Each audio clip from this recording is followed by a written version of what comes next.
Assalamualaikum warahmatullahi wabarakatuh. Alhamdulillah wassalatu wassalamu ala Rasulillah wa ala alihi wa sahbihi wa man walah. Asyhadu an la ilaha illallah wahdahu la syarika lah wa asyhadu anna Muhammadan abduhu wa rasuluh. Allahumma salli wa sallim wa barik ala Muhammadin wa ala alihi wa sahbihi wa man tabi'ahum bi ihsanin ila yaumiddin. Amma ba'd. Hadirin jamaah salat subuh yang saya hormati dan dimuliakan oleh Allah Subhanahu wa taala. Kita bersyukur kembali diperjumpakan dalam suasana yang dimuliakan, suasana yang dihadiri oleh malaikat Allah Subhanahu wa taala, waktu subuh, waktu yang istimewa, banyak keutamaan di dalamnya. Oleh karenanya kehidupan kita terindikasikan menjadi baik diantaranya apabila ada di antara waktu-waktu yang diistimewakan dan kita menikmatinya. Kita ada di dalamnya. Secara rutin membiasakan atau terpaksa atau tidak sengaja. Semua adalah hal yang mengantarkan kepada kemuliaan diri kita di sisi Allah Subhanahu wa taala. Maka wabil khusus yang hadir di masjid dikarenakan menunggu saudaranya, rekan-rekannya yang sakit semoga dimudahkan, diberikan kesabaran, dan yang sakit segera disembuhkan oleh Allah Subhanahu wa taala. Salawat dan salam senantiasa kita sampaikan kepada junjungan kita semua, panutan kita semua, Nabi Muhammad sallallahu alaihi wasallam. Semoga salam dan salawat sampai kepada beliau, keluarganya, para sahabatnya, dan kita sekalian sebagai umatnya. Hadirin yang saya hormati dan dimuliakan oleh Allah Subhanahu wa taala. Allah Subhanahu wa taala tidak melihat, kita sudah bahas dalam hadis yang lalu, manusia dengan melihat rupanya, penampilannya, tidak pula dengan kekayaan atau jabatannya, melainkan Allah melihat siapa yang paling bertakwa, maka dialah yang paling mulia di sisi Allah. Akan tetapi di dalam keterangan-keterangan yang disebutkan, tatkala kita mendekatkan diri kepada Allah, beribadah kepada Allah dengan benar, maka akan muncul sesuatu yang baik yang bisa jadi memperbaiki penampilan, memperindah diri kita di sisi manusia atau di tengah-tengah manusia. Ya. Kita bisa ilustrasikan. Seorang yang rajin sholat, Pak, ya, otomatis dia akan berwudu minimal 5 kali dalam sehari. Ya. Maka dari wudunya itu akan kelihatan muka lebih cerah. Ya. Berbeda orang yang tidak pernah sama sekali. Kadang kita lihat mukanya hitam, ya, surem gitu ya. Nah, begitu. Maka ada keterangan-keterangan, hadis-hadis yang menyebutkan tentang hasil daripada ibadah adalah penampakan yang baik, ya, pada diri kita, yang kemudian dengan itu disukai kita oleh orang lain. Ketika Ibunda Aisyah ditanya radhiyallahu anha, istri Nabi SAW, seperti apa akhlak Rasulullah? Ya. Seperti apa akhlak Rasulullah? Maka dikatakan kana khuluquhul Quran. Adalah akhlak Rasulullah Al-Quran. Ya. Hal ini menggambarkan bahwa setelah banyak berinteraksi dengan Al-Quran, atau Al-Quran turun kepada Rasulullah dan beliau membacanya dengan rutin dan rajin, di antaranya yang muncul dari beliau adalah akhlak mulia, akhlakul karimah. Ya. Dan dengan itulah semua orang mengenal pribadi Nabi adalah pribadi yang baik. Ya. Baik. Demikian pula dengan yang kita tuju, pembelajaran kita pada hari Sabtu atau hari Kamis di masjid ini. Kita mempelajari agama Di antaranya untuk memperindah diri kita. Yang terutama di sisi Allah Subhanahu wa taala, toh nanti kalau ada kebaikan yang kayak tadi tiba-tiba kita menjadi indah di mata saudara-saudara kita, ya itu adalah bonus dari sisi Allah Subhanahu wa taala. Maka tentang Al-Qur'an, Rasulullah sallallahu alaihi wasallam di antaranya bersabda, "Matsalul mu'minil ladzina yaqra'unal Qur'an kamatsalil utrujah." Perumpamaan seorang mukmin, orang yang beriman, yaqra'ul Qur'an, yang membaca Al-Qur'an, kamatsalil utrujah, seperti buah jeruk. Jadi, kenapa disebut seperti ini? Adakah orang yang beriman tidak baca Quran? Kayaknya ada.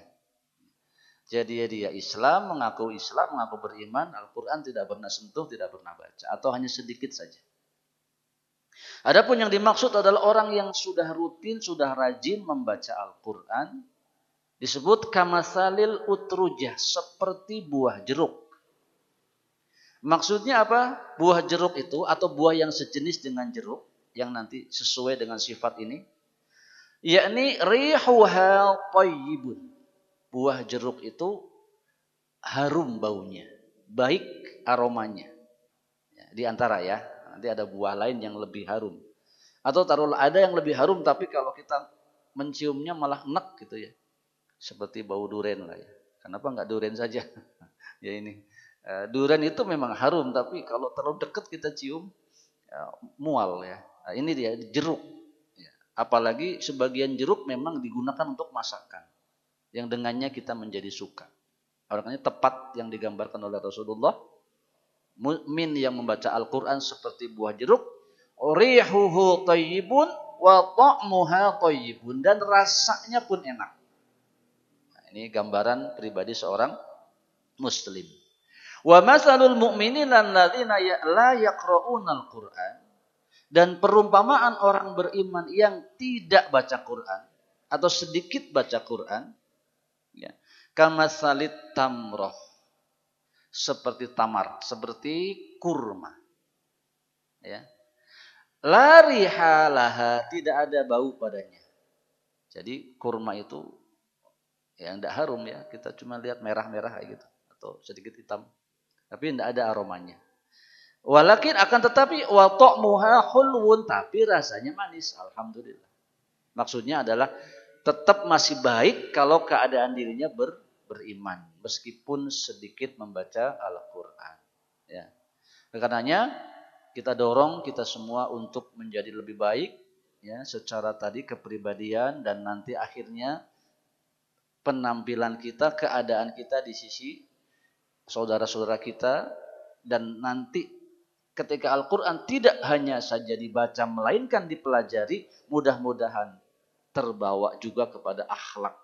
Sebagaimana seperti Nabi SAW, akhlak beliau Al-Quran, akhlak kita juga mirip ya dengan Al-Quran, atau apa-apa yang ada di dalam Al-Quran. Hadis muttafaqun alaih, hadis sahih.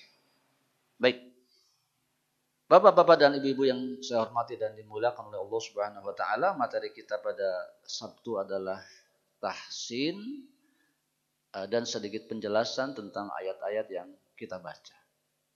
Apa itu tahsin? Memperbaiki, memperindah. Ya. Maksudnya memperbaiki, memperindah bacaan Al-Quran. Sudah sering kita sampaikan, kita bukan orang Arab. Al-Quran berbahasa Arab. Kalau tidak rinci mempelajarinya, ucapan-ucapan kadang-kadang tidak pas sesuai dengan yang diinginkan oleh bahasa itu sendiri, yaitu bahasa Arab. Dan pada kesempatan yang lalu juga disampaikan, beberapa kita kesulitan membaca Arab itu bukan karena tidak bisa, tapi karena kebiasaan yang salah, yang turun-temurun, ya, yang dipraktekkan di tengah-tengah masyarakat. Ya, kita contohkan, ya mohon maaf, orang-orang Sunda suka sulit mengucapkan fa. Ya, fa itu sulit. Apa? Pa. Ya, jadi bukan alfa tapi alpa. Nah, Ini bukan masalah tidak bisa, ya kebiasaannya begitu. Maka ketika masuk ke dalam Al-Quran, li'ilafi Quraisy, fi dibaca pi, li'ilafi Quraisy. Ini salah. Sampai ke ujung dunia pun akan salah. Orang seluruh dunia mengatakan salah. Yang belajar bahwa fa tidak boleh dibaca pa, tapi fa. Maka ini harus tahu. Ya. Nah, baik.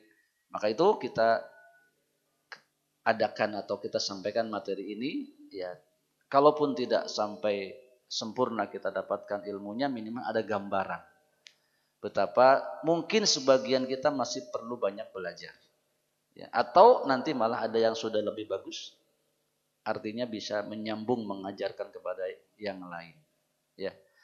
Baik, kita sudah sampai di surah setelah kemarin Pak Riki An-Nasr, ya. Kita sudah di An-Nasr pekan lalu, maka di atas surah An-Nasr ada nama surah Al-Kafirun. Ini juga bagian yang harus kita tahu bahwa Al-Quran tersusun surat per surat dari atas ke bawah. Jumlah semua surat dalam Al-Quran ada 114. Ya, tersusun rapih, tidak boleh diacak-acak. Ya. Maka kalau kita murojaah, usahakan urut. Ya. Kuliah, habis kuliah izaja, habis izaja tabat yada, habis tabat yada kulhu, habis kulhu kul a'udzu birabbil falaq, terakhir kul a'udzu birabbin nas. Itu urutannya. Dari bawah 114, 113, 112 dan seterusnya. Kalau dari pertama surah Al-Fatihah, surat 1, surat kedua Al-Baqarah, surat ketiga Ali Imran, surat keempat An-Nisa, surat kelima Al-Maidah, itu ada nomor-nomor. Nah, itu bagian dari yang juga harus kita tahu bahwa ada nomor-nomor surat. Makanya kalau di Al-Quran yang berbeda untuk mencari di mana surat itu, kalau dengan halaman kadang-kadang beda. Quran yang ini halaman sekian beda dengan Quran yang lain halaman yang sama. Tapi kalau nomor surat tidak akan beda. Ya, semuanya sama. Misalkan surah kedua Al-Baqarah. Nah, halaman tentu mungkin kadang berbeda. Nah, ini dia surah Al-Kafirun. Baik. Kita akan bahas sedikit tentang ilmu tajwid dalam surah ini. Yang pertama kalimat qul, pada qul ya ayyuhal kafirun. Sudah disampaikan pada 4 surat awal dari bawah, An-Nas, Al-Falaq, kemudian Al-Ikhlas, kemudian Al-Kafirun, dimulai sama-sama dengan kalimat qul. Yang qul ini bukan kul, tapi qul. Hurufnya qaf. Ya. Kalau Indonesia atau Inggris Q. Yang bulat ada coreknya di bawah. Qi, ya. Jadi kalau di transliterasi qaf itu Q atau qi. Jadi ucapannya berbeda dengan kaf. Kalau kaf itu ka. Ya. Bedanya apa? Bedanya kalau kita gunakan qaf untuk kaf, maka nanti akan aneh suara kita. Ya, kita sebut aki-aki pakai kaf. Kalau pakai kaf kumaha? Aki-aki. Itu bedanya. Ya. Bedanya qaf, ya. Kalau kita sebut mangkok, pakai kaf. Ya. Kalau kita ganti jadi mangkok, mangkok. Nah itu suaranya. Itu beda kaf dengan qaf. Allahu Akbar, Akbar itu kaf. Kalau diganti Allahu Akbar, nah itu qaf. Perbedaan yang seperti itu memungkinkan bergesernya makna. Ya. Tentu terkait salah besar, salah kecil nanti terkait pada kemampuan. Tapi karena ada hal seperti ini, kita berusaha bisa. Apabila dikatakan qul, hartosna katakanlah, bicaralah, ya. Qul pakai qaf, ya. Apabila dikatakan kul pakai kaf, karena tidak tahu, atau tidak bisa huruf qaf diganti kaf. Kul. Maka bunyi dia gitu artinya makanlah. Ya. Ada makanan di depan kita, kul. Makanlah. Ya. Atau hadis Nabi, kul biyaminik. Makan dengan tangan kanan. Itu kul. Ya. Apabila kul, katakanlah. Nah, maka kita harus berusaha tuh mengucapkan huruf qaf. Ya, latihan. Kalau enggak latihan, sebagian orang tidak bisa. Ya. Atau tidak tahu seperti apa teorinya. Baik. Huruf qaf secara makhraj dia, di mana keluarnya huruf qaf? Huruf qaf itu keluar pada pangkal lidah. Bagian lidah paling belakang. Ya. Yang kalau kata orang kalau minum obat itu letak di belakang. Maka kalau obat itu nempel di lidah maka tidak akan pahit. Itu nama dia pangkal lidah. Bagian belakang yang tidak bisa merasakan pahit. Katanya. Menurut tahu salah, saya belum coba ya. Letakkan obat paling belakang lalu kasih air. Obat ke belakang dan tidak terasa pahit. Itu namanya pangkal lidah. Pangkal lidah menyentuh langit-langit yang lunak. Ya, ternyata orang-orang ulama Islam ini rinci. Bahkan anatomi tubuh saja bisa menyebutkan dengan rinci. Meskipun ilmu kedokteran pada masa lalu belum canggih seperti sekarang. Apabila kita perhatikan langit-langit kita, mungkin sebagian belum paham. Ada yang lunak, ada yang keras. Ya. Dari mulai gusi sampai tengah-tengah, langit-langit itu keras.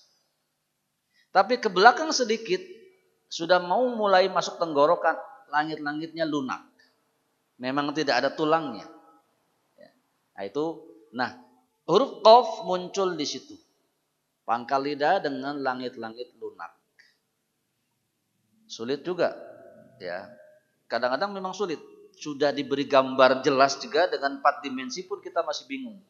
Kalau belum pernah secara lama belajar hal seperti ini.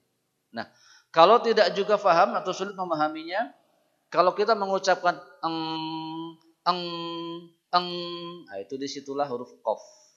To. Nah, itu antara dengan ko itu sama. Oleh karenanya kalau nanti jadi ikhfa, pada bunyi ikhfa tulisannya min qablikum dibaca min qablikum. Maksudnya suara an dibaca ke tempatnya qaf jadi dia berubah. An jadi ang. Min qablikum. Jadi tempatnya qaf itu pada eng. Jadi kalau mau belajar atau belum bisa kok gitu ya. Bukan kul tapi kul, belum bisa berarti maka belajar huruf qaf. Huruf qaf itu ya tadi tempatnya eng. Jadi kuma belajarnya engke. Sunda gimana? Sunda kan engke ya. Nah, itu kaf. Kalau sudah bisa engke, nah itu qaf. Ya. Engke enggak jadi o, engki, engku itu caranya. Bebas caranya, yang penting qafnya bunyi macam itu. Ya. Atau yang dekat dengan qaf adalah huruf apa? Huruf kha. Jadi huruf yang dekat dengan huruf qaf itu huruf kha. Oleh karenanya orang Jawa kadang-kadang merubah antara kha dengan qaf. Tidak bisa membedakan. Bunyi dia jadi kha atau jadi qaf jadi kok jadi kha. Nah, itu orang Jawa, mohon maaf ya. Saya orang Jawa. Begitu dulu. Ya. Kha bunyi kok bunyi kha. Karena apa? Dekat makhrajnya. Ko. Itu dekat. Kha di tenggorokan, ko di pangkal lidah. Jadi berdekatan. Nah, bagaimana belajarnya? Begitu. Kha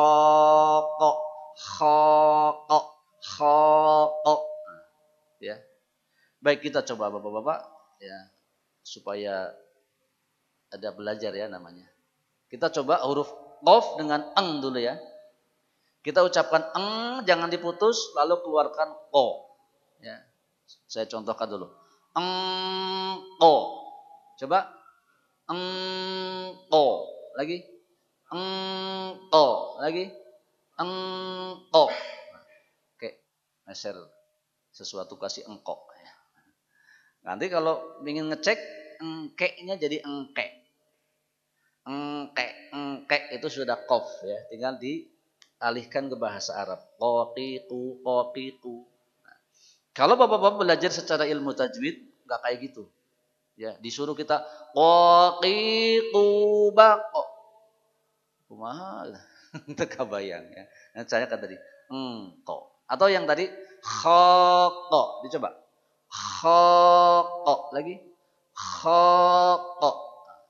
Jadi itulah huruf qaf yang inti atau kalau dipermudah dalam bahasa Indonesia qaf itu qi ya, qi. Jadi qaqiqu, qaqiqu. Nah, termasuk qul ya. Baik. Yang seperti ini dalam bahasan namanya makhorijul huruf. Ilmu mengetahui dari mana bunyi huruf berasal dalam organ mulut kita. Baik. Kemudian yang kedua kita bahas dua saja huruf. Huruf iya. Ya.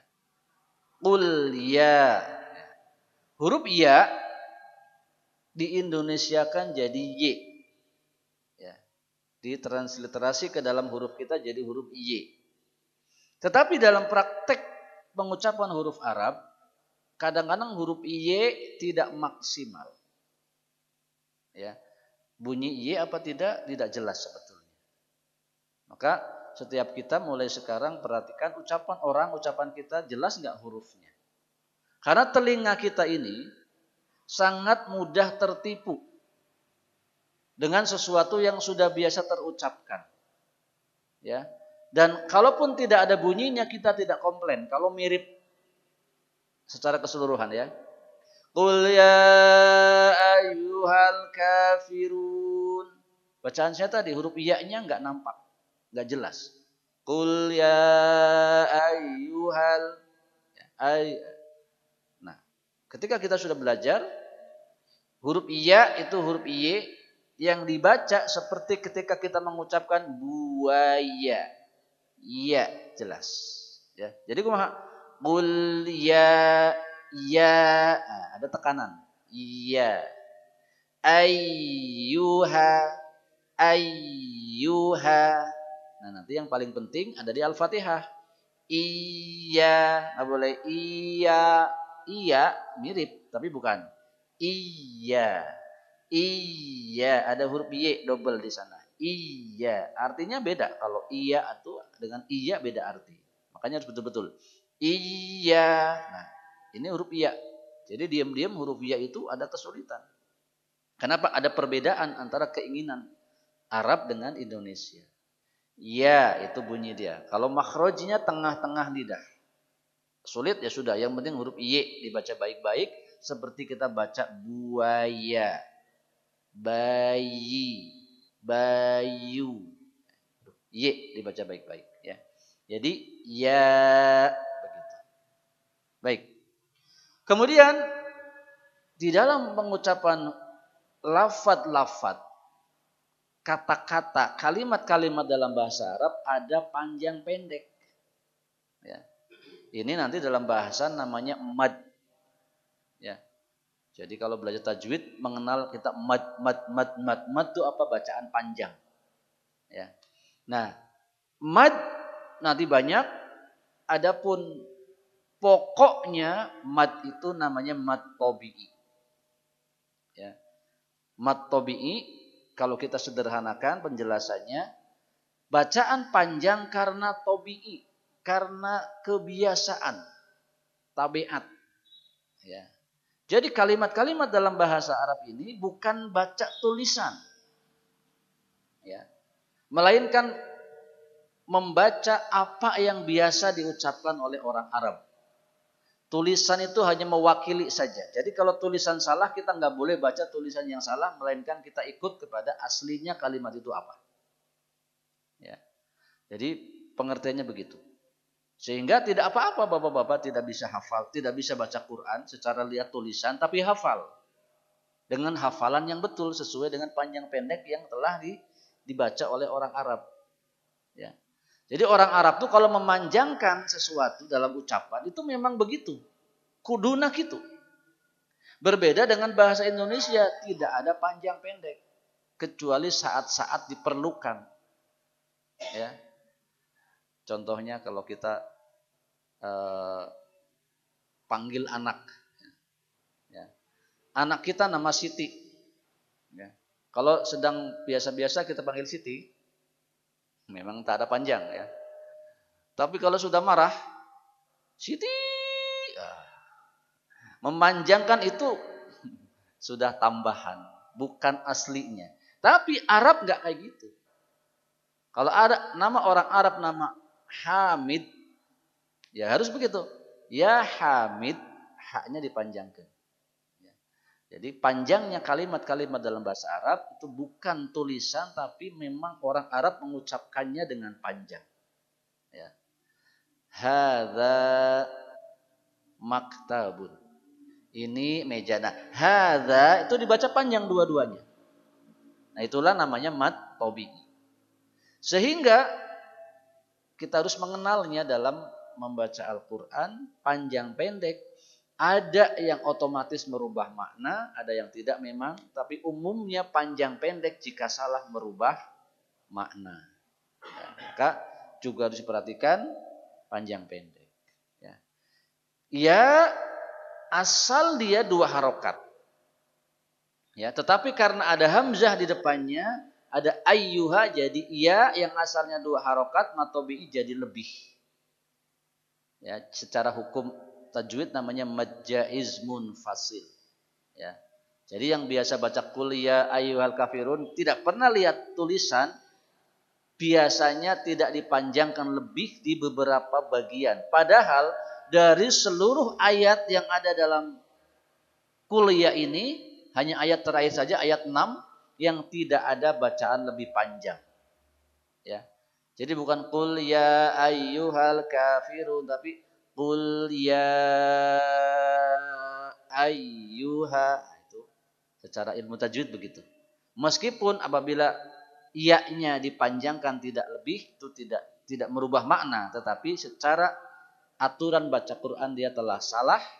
Kalau ikut lomba pasti nggak menang. Nah, itu saja. Tetapi idealnya dibaca sesuai dengan aturan.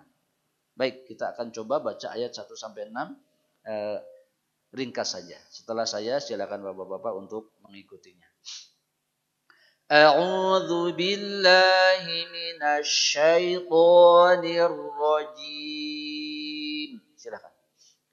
A'udzu billahi minasy syaithanir rajim. Bismillahirrahmanirrahim. Enggak. Bismillahirrahmanirrahim. Nah, ta'awudz dan basmalah sebagian orang tidak bisa, sulit benar. Kenapa? Kebiasaan itu diucapkan dengan bukan melihat tulisan tapi dalam ucapan harian. Bismillahirrahmanirrahim. Ya, biasa gitu kan, mau apa-apa bismillahirrahmanirrahim. Nah, karena menjadi kebiasaan ucapan itu beberapa tekanan pada bismillah pun pada salah. Ya, maka lihat tulisannya, perhatikan yang benarnya bismillahi, bismillahi, kemudian hirrahmani, nirrahim. Jadi bismillahirrahmanirrahim, ada tekanan-tekanan ya. Saya ulangi. Bismillahirrahmanirrahim. Silakan. Bismillahirrahmanirrahim. Ayat 1. Qul ya ayyuhal kafi, fa-nya ya, fi bukan pi tapi fi. Kafirun. Silakan. Qul ya ayyuhal kafirun. Nah, yang kedua la juga panjang. Sama kedudukannya mad jaiz munfasil. La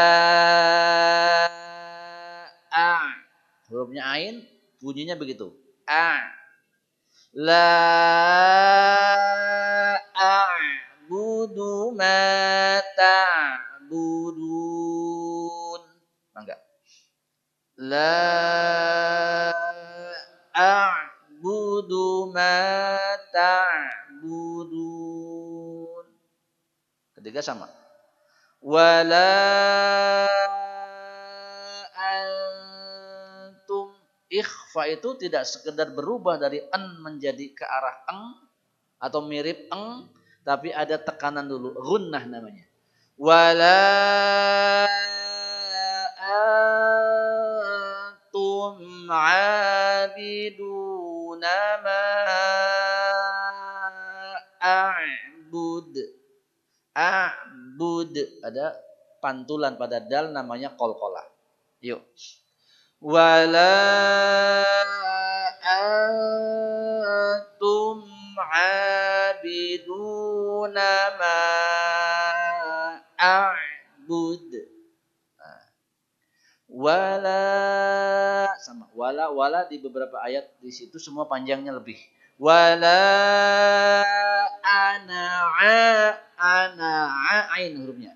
Wala ana abidum ma abadtum. Mangga. Wala ana abidum ma'abattum. Ayat 5 sama dengan ayat 3 ya.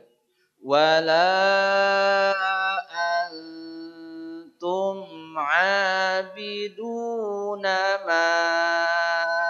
ma'abud. Yuk.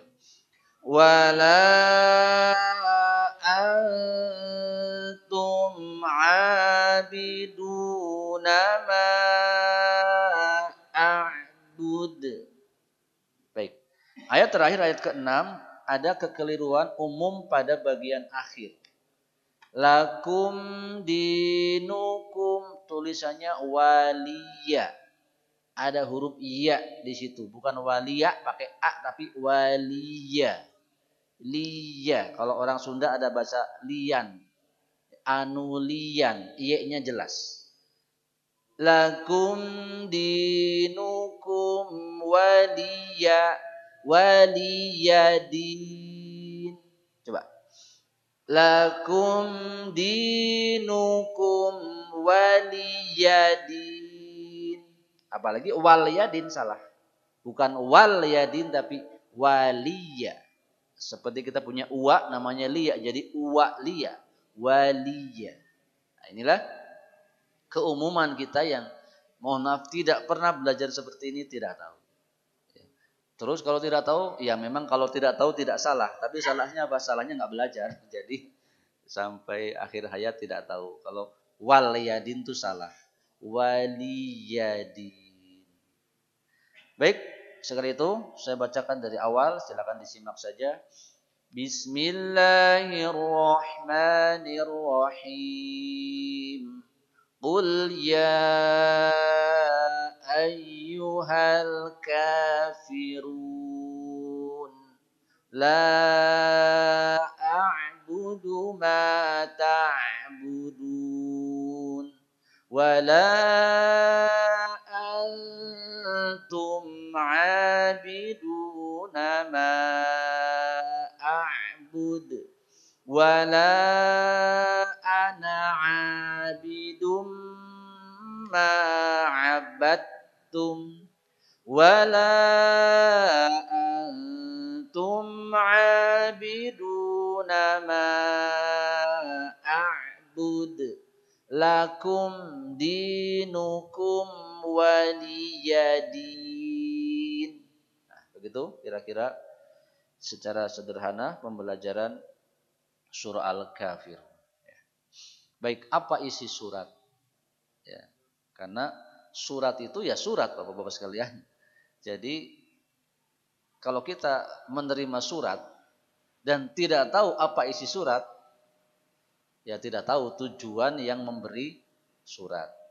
Maka ada cerita, entah benar entah salah. Ya. Seorang istri kerja di Saudi, Pak, jadi TKW.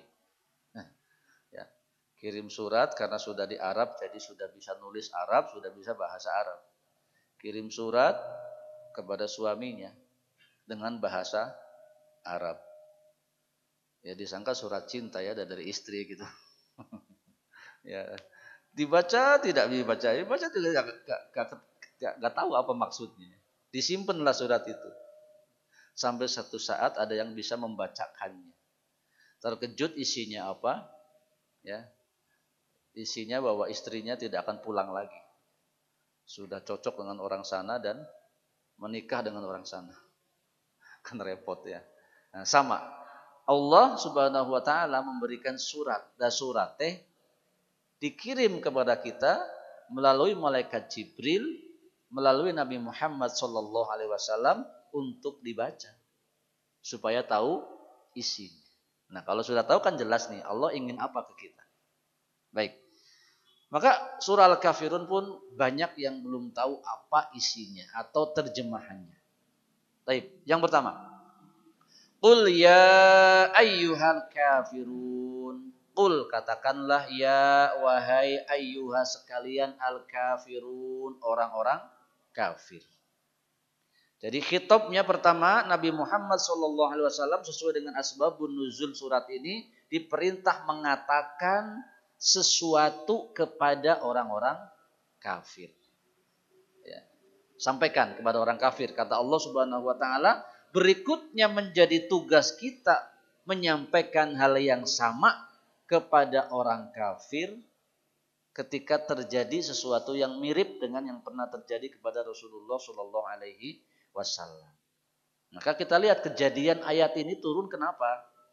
Ya, baik dalam perjuangan dakwah Nabi Shallallahu Alaihi Wasallam dari mula diberikan wahyu berupa surah Al-Alaq, kemudian diperintahkan berdakwah dengan surah Al-Muddatsir, ya.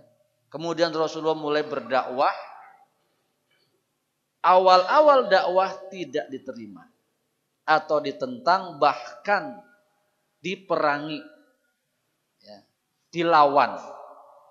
Nah, perlawanan kepada Rasulullah dan para sahabatnya dimulai dari bentuk perlawanan fisik, melawan dengan fisik, menyiksa, mengintimidasi, menangkap sampai membunuh.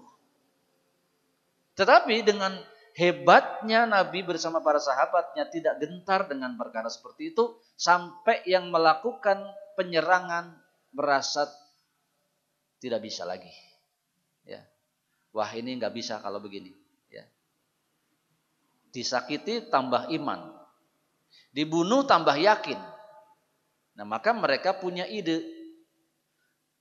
Bagaimana kalau negosiasi saja? Ya. Diajak damai begitu. Maka Ibnu Ishaq meriwayatkan dari Ibnu Abbas radhiyallahu anhu bahwa Walid bin Mughirah bin Mughirah, kemudian Asaf bin Wa'il, ya, Aswad bin Abdul Muthalib dan Umayyah bin Khalaf pernah bersama-sama menemui Rasulullah Shallallahu Alaihi Wasallam. Kemudian mereka mengatakan, wahai Muhammad, marilah, bahasanya kita sederhanakan, berdamai sajalah.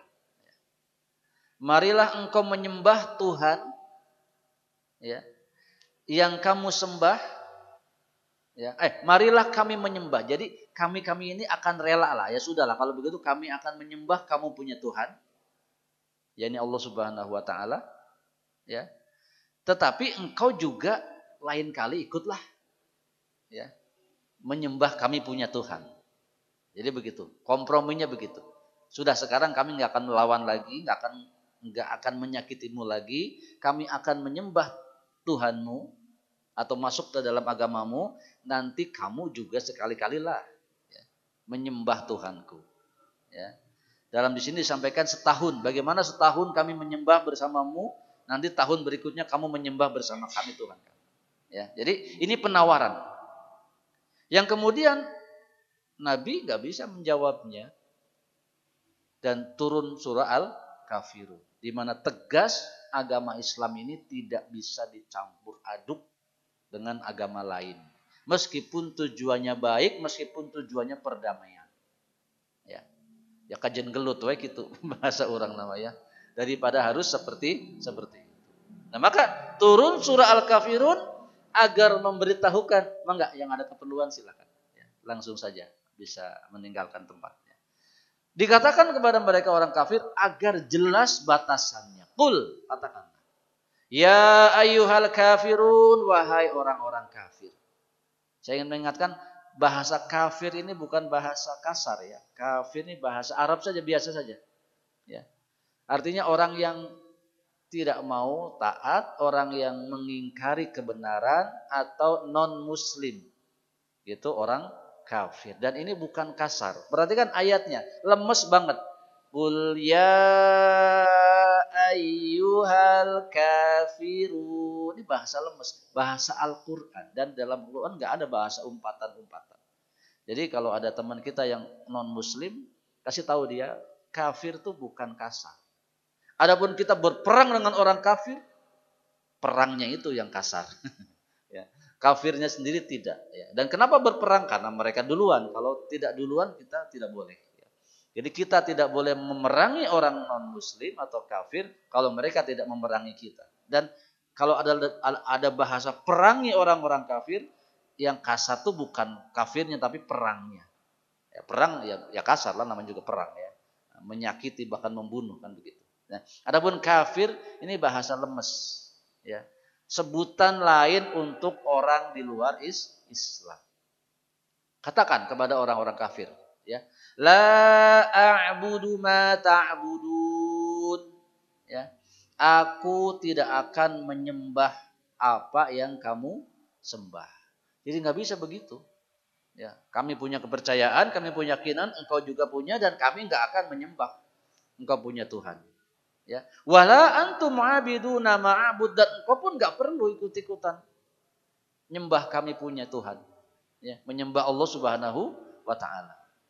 Jadi jelas sikap kita kepada orang non-muslim, kita tidak ikut-ikutan mereka, mereka pun tidak perlu ikut-ikutan kita. Ya. Dalam bahasa yang kecil-kecil, karena kan kita tidak mungkin ya. Tidak mungkinlah ada orang Islam datang ke gereja kemudian ikut misa di gereja. Atau sebaliknya ada orang Kristen datang ke Islam, ke masjid ikut sholat, kan tidak mungkin. Tapi yang kecil-kecilnya nanti ada. Ya. Contohnya orang non-muslim yang masih berharap ketika hari Natal kita mengucapkan selamat Natal. Mestinya nggak perlu. Kita juga pun demikian. Kita punya kawan dia non-muslim, ketika kita Idul Fitri, nggak perlu pengen diucap Idul Fitri selamat. Itu urusan masing-masing. Ya, tanpa harus ada kebencian-kebencian. Memang begitu aturannya. Nah, makanya mari kita juga tanamkan urusan kita mereka. Jadi kalau kita ada hari raya yang memang wajar diucapkan selamat, ya kita tidak perlu berharap saudara kita mengucapkan kepada kita yang non muslim, kita pun tidak perlu mengucapkan selamat hari raya kepada hari raya mereka, karena tahapan memperingati mengadakan hari raya itu tahapan beragama. Ya, proses beragama. Adapun dalam yang lainnya, misalkan kawan kita menjadi dokter, kita ucapkan selamat engkau menjadi dokter, boleh. Ini bukan urusan agama lagi. Selamat kamu pangkat naik dan seterusnya, selamat anakmu lahir, silahkan.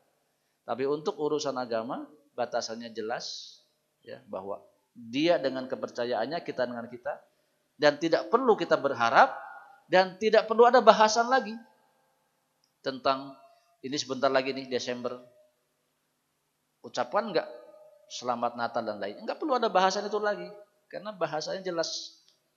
Ya, mereka bukan seperti kita dalam sisi keyakinan. Diulangi lagi, wala ana abidum ma abadtum. Ya. Sebenarnya terjemahannya sama, tapi kalau sudah diulang 2 kali, maka penegasan. Ya. Dan aku tidak akan pernah, ya, lagi menyembah apa yang kau sembah. Jadi tepati-pati, bahasa Sunda, ya. Bahasa Inggrisnya never, tidak akan pernah. Jadi bukan tidak, tapi selamanya. Begitu pula wala antum abiduna ma'bud. Dan engkau juga nggak perlulah memikir-mikirkan untuk bagaimana harus menyembah Tuhan saya sepanjang engkau masih kafir. Nah, seperti itu. Jadi ditegaskan betapa surat ini memang menegaskan kita tidak boleh sedikit pun cawe-cawe. Bapak-bapak tahu cawe-cawe? Itu tuh bahasa Jawa ya. Yang kadang-kadang tiba-tiba menjadi bahasa nasional ketika diviralkan ya. Ini lagi viral di cawe-cawe. Ya. Maksudnya tidak ikut campur. Tidak perlu begitu. Ya.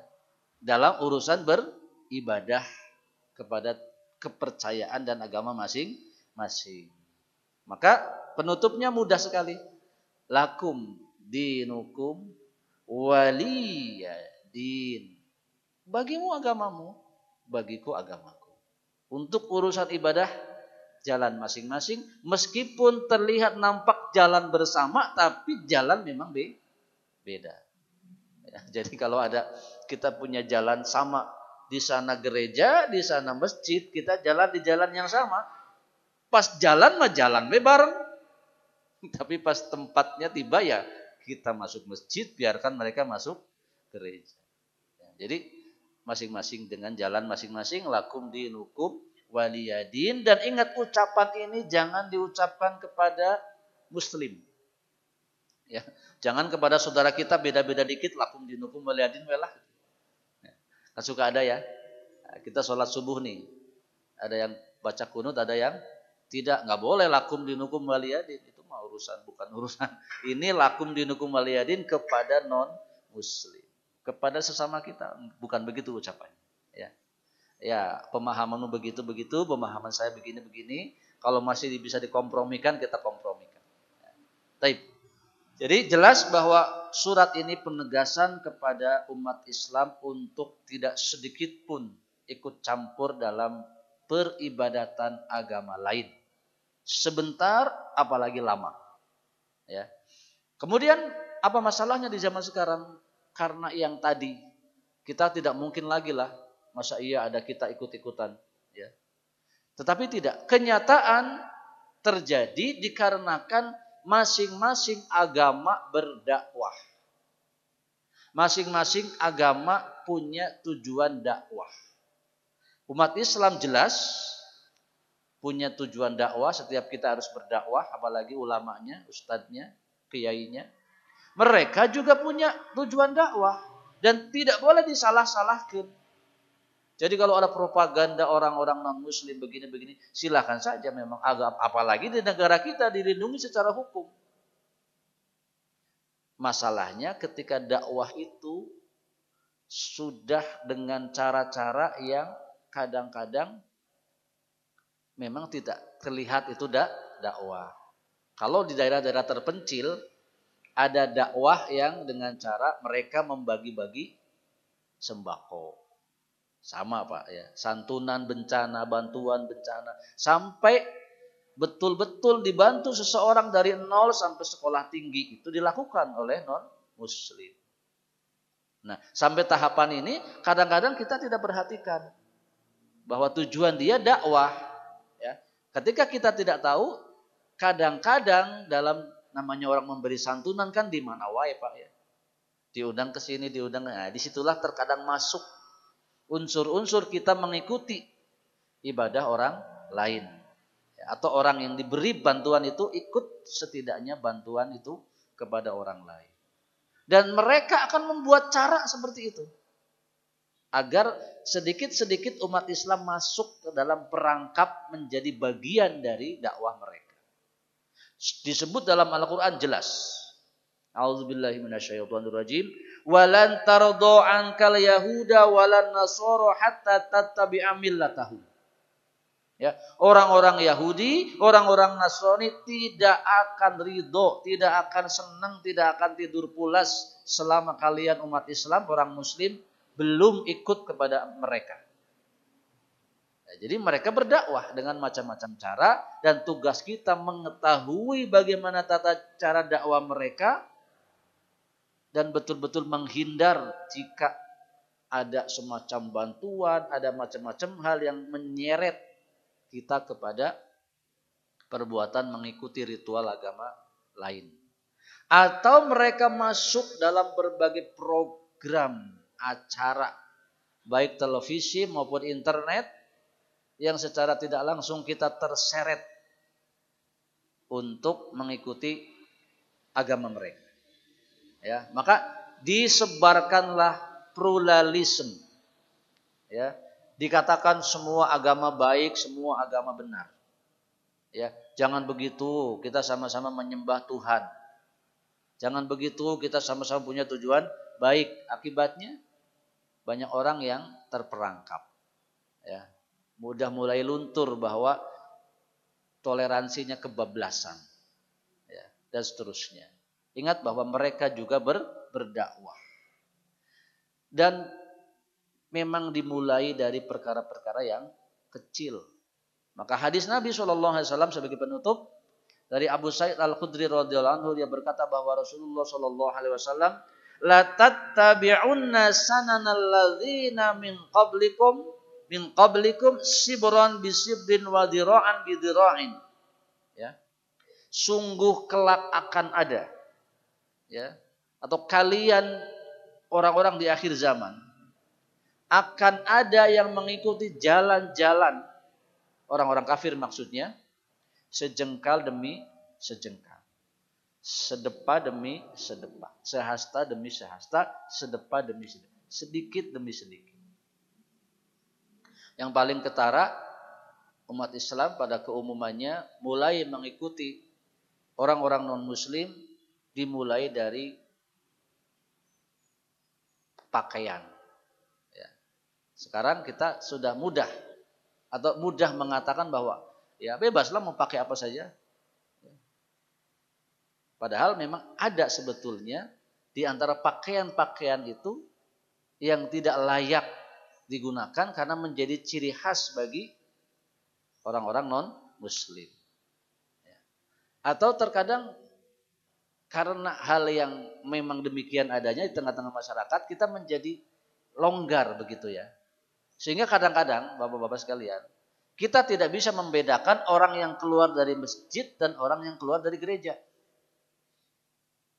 Ini yang mana muslim? Ya, misalkan mohon maaf, bukan tidak boleh ya pakai celana jeans, bukan tidak boleh. Bukan tidak boleh pakai kaos sangsang, t-shirt ya, tidak boleh. Tapi janganlah kalau ke masjid ya. Karena nanti supaya bedanya jelas antara orang yang keluar dari masjid dan orang yang keluar dari gereja. Ini diantaranya. Ini tidak haram, tapi dari sisi-sisi seperti itu, ini umat Islam sudah terlalu longgar. Apalagi para wanitanya. Ya, kadek, kita harus bisa membedakan wanita-wanita kita, yang anak dan istri kita, dalam penampilan keseharian jangan sampai sama persis dengan orang kafir, bahkan lebih buruk lagi. Ya. Orang non-muslim masih agak rapet gitu ya. Ada umat Islam yang sangat-sangat terbuka aurat. Itu tentu bermasalah. Ya. Jadi akan ada orang-orang yang mengikuti kebiasaan mereka sedikit demi sedikit, hatta lau dakhalu juhrid dub lattaba'tumuhum. Sehingga kalau orang-orang kafir itu masuk lubang biawak pun kalian akan ikuti. Ya. Jadi kebiasaan non-muslim yang merusak agama kita, kalaupun sangat sulit, sangat jauh, sangat kecil, kita akan coba ikuti. Inilah perangkap setan. Setan pun akan buat demikian halnya. Ya. Qulna ya Rasulullah, para sahabat bertanya kepada Rasulullah, yang diikuti itu al-Yahuda wan Nasoro. Apakah yang diikuti itu Yahudi dan Nasrani? Qala faman, dia siapa lagi? Nah, seperti itu. Baik, hadirin yang saya hormati dan dimuliakan oleh Allah Subhanahu wa taala, hadis riwayat Muslim. Penjelasan ayat dan hadis-hadis tadi menerangkan kepada kita agar betul-betul kita bisa menjaga jarak dengan non-muslim apabila sudah terkait urusan peribadatan. Sisanya kalau masih bisa dan dianggap pantas dan wajar, berusahalah untuk berbeda dengan non-muslim. Ya bedakan kita mau ke masjid dengan mereka mau ke gereja. Ya. Dan ini kan dalam kepantasan apa tidak? Dalam kepantasan ya. Orang pantas lah mau ke masjid pakai sarung gitu ya, pakai kopiah dan seterusnya. Ini dalam hal kepantasan, maka lakukan sebagai bentuk menginginkan perbedaan ya jelas antara kita dan orang kafir agar perilaku-perilaku lain nanti tidak ikut. Sebab pakaian itu membawa dampak kepada hati ya. Ya, silakanlah hari-hari kita pakai kopiah, pakai baju koko, udah malu atau sekedar nongkrong di warung kayak ya. Apalagi masuk diskotik ya, lebih malu lagi. Ya, ini semua berdampak ya. Ya, kita anjurkan apalagi kepada yang sudah sepuh-sepuh ya. Sudah sewajarnya kita contohkan dengan kenapa kalau sudah tua rambut kita putih. Bahasa anak mudanya sudah waktunya meninggalkan dunia hitam. Kita sudah diisyaratkan dengan rambut yang putih. Ya, terkadang ada orang yang sudah tua tetap pengen kelihatan muda. Ya, tidak masalah dari sisi itunya. Tapi kalau penampilannya kemudian tidak berubah dan dengan tidak berubahnya penampilan, tidak berubah pula akhlak, tidak berubah pula keinginannya untuk beribadah kepada Allah, maka itulah sebab dari tidak berubahnya penampilan. Maka kita ingatkan bahwa Islam punya ciri khas. Alhamdulillah ciri khas Islam itu sebagian besar cocok dengan budaya kita. Ya, maka tidak benar kalau orang Islam di Indonesia harus seperti Arab, tidak. Ya. Dalam berbagai sisi bolehlah sekali-kali seperti orang Arab. Ke masjid nganggo gamis gitu ya. Nganggo peci, nganggo tutup itu kepala, nggak masalah. Tapi tidak dituntut kayak gitu. Kita ada sarung ya itu sudah diakui sebagai hal yang islami begitu. Pakai sarung ke masjid tidak masalah. Kopiah hitam, kopiah putih, kopiah bulat, kopiah miring, macam-macam. Silahkan. Itu dalam hal untuk bagaimana kita bisa membedakan kita dengan non muslim mengamalkan sebagian dari tujuan surah Al-Kafirun. Baik, saya kira itu Bapak Ibu sekalian yang saya hormati dan dimuliakan oleh Allah Subhanahu wa taala. Waktu syuruk 4:5:22 ya. Jadi sudah terlewat. Jadi setelah ini kita sudah bisa langsung melaksanakan sholat syuruk bagi yang memahaminya itu sebagai hal yang disyariatkan. Baik, saya kira itu semoga bermanfaat dan mohon maaf jika ada kekurangan kesalahannya. Saya sampaikan lagi sedikit. Ini kebiasaan yang baik ya Bapak-Bapak ya. Sebagian kita alhamdulillah terbiasa kalau sudah singgah di masjid ada majelis ilmu senang Pak. Nanti dilanjutkan di daerahnya masing-masing. Subhanakallahumma wa bihamdika asyhadu an la ilaha illa anta astaghfiruka wa atubu ilaik. Assalamualaikum warahmatullahi wabarakatuh.